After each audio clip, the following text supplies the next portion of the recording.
अरे मालिक, चीते के बच्चे को चाहे जितना भी प्यार कीजिए, बड़ा होकर वो हमेशा अपने मालिक का खून नहीं चाटता। बालक राम।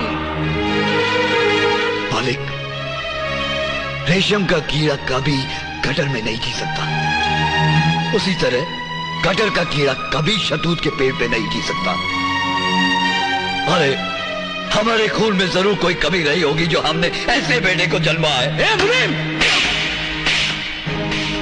ये चाटा तुझे तेरी औकात दिखाने के लिए था। अब तो सुन, गौर से सुन, तू ठाकुर रघुवीर सिंह जैसे महापुरुष की औलाद नहीं है। अरे तू तो इस शराबी का खून है, शराबी का। ये इसका खून है।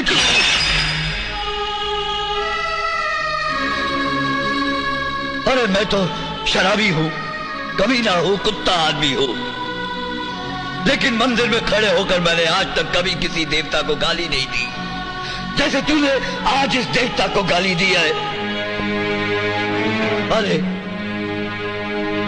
अरे कमजोर, ये वही देवता है जिसने तुझे मेरे झोपड़े से निकालकर इस राजमहल में रखा, तुझे पाला पोसा बड़ा किया और कभी यह एहसास नहीं होने दिया कि तू एक मामूली मुनीम की औलाद है।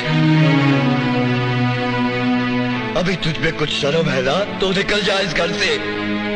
अरे जा दुनिया के किसी कोने में अपने आप को गोली मार देना। नहीं बालक राम, नहीं, तुमने अपने नमक का हक अदा कर दिया है। अब इसे क्या सजा मिलनी चाहिए इसका फैसला हम पर छोड़ दो।